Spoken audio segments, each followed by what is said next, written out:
Ku bangun jam 4.30 pagi. Setelah itu, ku menghidupkan lampu. Kemudian ku terduduk sebentar sambil menikmati mimpi-mimpi yang telah kulalui tadi malam. Setelah itu, ku merapikan tempat tidur. Namun setelah itu ku dikejutkan dengan notifikasi kimia dan ternyata ada tugas. Setelah itu ku menelpon temanku. Halo bro, kimia lu udah siap belum? Tapi tunggu, ini bukan a day in the life. Hi friends, welcome back to this channel. Everyone has experience like that, including me. But I will explain this material very simply and maybe sophisticated. Here we go.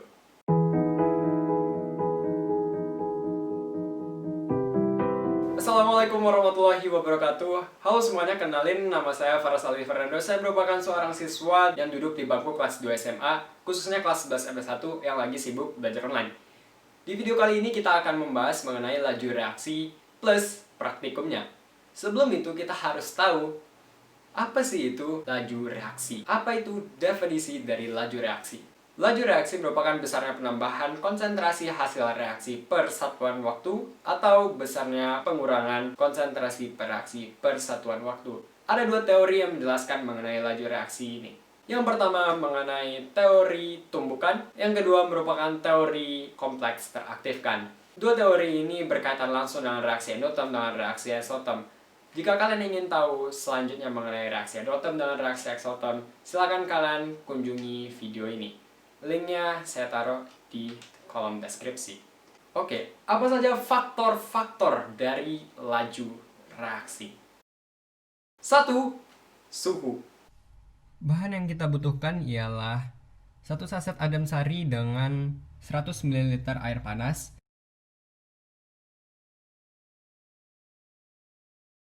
Kemudian ada 100 ml air dingin beserta adem sari juga. Kemudian, tuangkan adem sari ke dalam 100 ml air panas tersebut.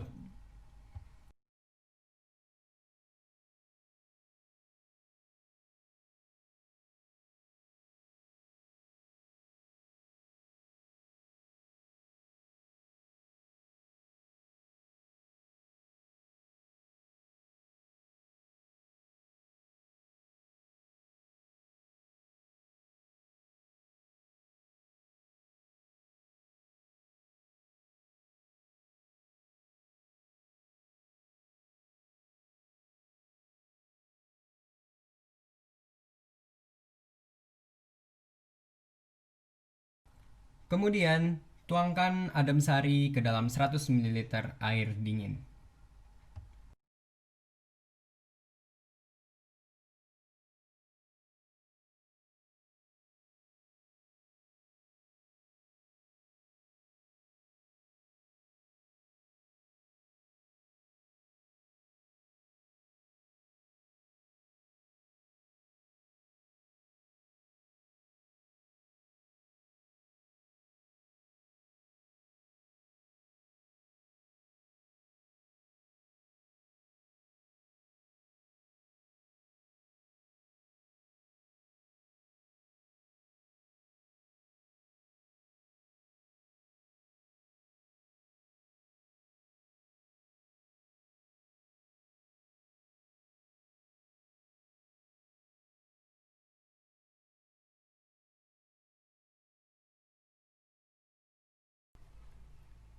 Setelah kita praktekkan tadi, kita melihat bahwa lebih cepat laju reaksi yang terjadi pada suhu yang lebih tinggi.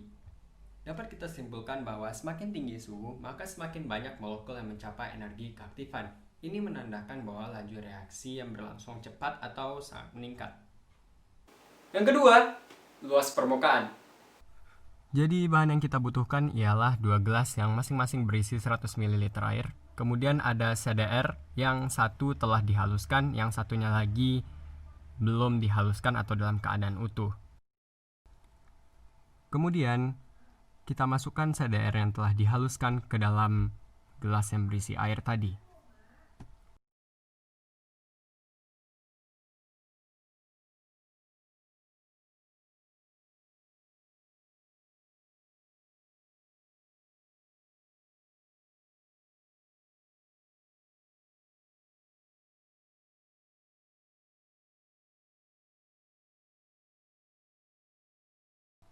Kemudian masukkan CDR yang setengah tadi ukurannya ke dalam 100 ml air. Hashtag bukan pelit.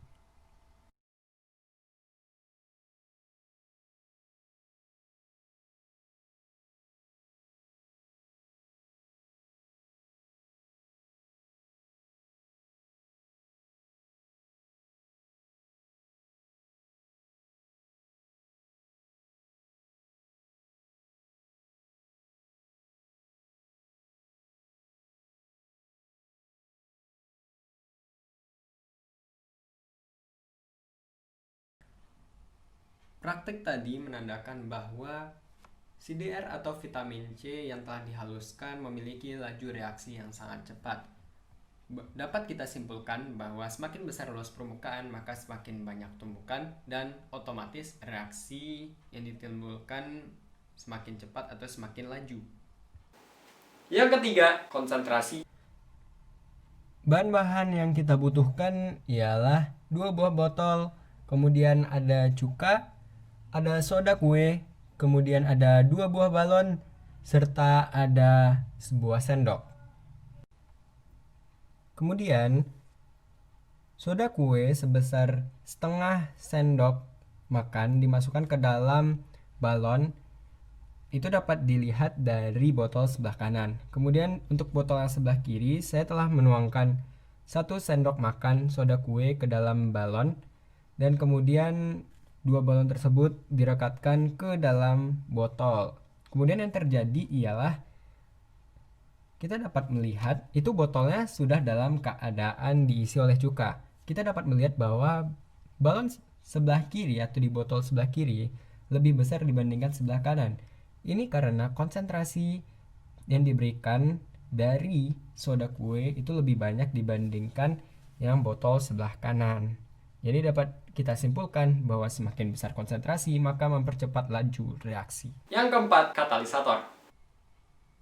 Bahan yang kita butuhkan ialah ada cuka, kemudian ada pemutih, ada 3 gelas, kemudian ada 3 jarum pentul.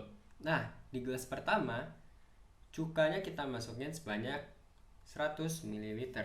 Kemudian, di gelas kedua, kita campurkan antara cuka dengan pemutih dengan rasio 50 ml antara cuka dengan pemutih. Kemudian di gelas ketiga, pemutih kita letakkan sebesar 100 ml. Kemudian kita masukkan 3 jarum pentul tadi ke masing-masing gelas yang berisi larutan tadi. Kemudian apakah yang terjadi? Oke, kita zoom nih. Apa sih sebenarnya yang terjadi? Nah, yang terjadi ialah pada gelas kedua itu terjadi peningkatan laju reaksi. Kok bisa ya? Usut punya usut, ternyata yang terjadi ialah reaksi katalis. Kok bisa reaksi katalis? Karena di dalam itu ada pemutih. Pemutih ini sendiri mengandung natrium hipoklorit. Ditambah lagi adanya si asam asetat atau CH3COOH. Jadi menimbulkan korosi atau karat istilah kitanya di jarum pentul. Sehingga kesimpulan yang kita ambil bahwa katalis merupakan salah satu faktor dari peningkatan laju reaksi karena mempercepat reaksi sehingga menurunkan energi pengaktifan. Sekian video dari saya, like, share, dan subscribe this channel. Dan jika kalian pengen tahu keseharian saya, silakan kunjungi Instagram saya di bawah ini. Dan sebentar lagi saya akan mempublikasikan sebuah podcast Just Talk Live yang akan tersedia di Spotify and Anchor. And I'm Faris Ali Fernando.